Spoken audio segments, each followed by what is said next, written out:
લક્ષ્ય ન્યૂઝ, એક નજર, એક લક્ષ્ય. કલોલમાં મોહસીને આઝમ મિશન દ્વારા ઈદે મિલાદુન નબી નિમિત્તે વિદ્યાર્થીઓને ચોપડા પેનનું વિતરણ કરાયું.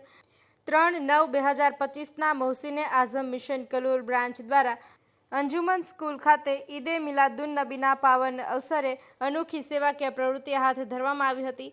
આ પ્રસંગે સ્કૂલના વિદ્યાર્થીઓને કુલ 2000 ચોપડા અને પેનનું વિતરણ કરવામાં આવ્યું હતું.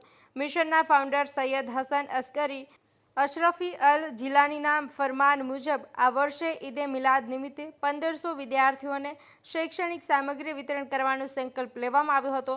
પઢોગે તો આગે બઢોગે જેવા પ્રેરણાદાયક સૂત્ર સાથે સમાજમાં શિક્ષણ પ્રત્યે જાગૃતિ આવે અને શિક્ષણનું પ્રમાણ વધે એ હેતુસર આ કાર્યક્રમનું આયોજન થયું હતું. મોહસીને આઝમ મિશન કલોલ બ્રાન્ચ સતત શિક્ષણ અને માનવ સેવા માટે પ્રતિબદ્ધ રહી સમાજમાં વિવિધ સેવાકીય પ્રવૃત્તિઓ ચલાવે છે.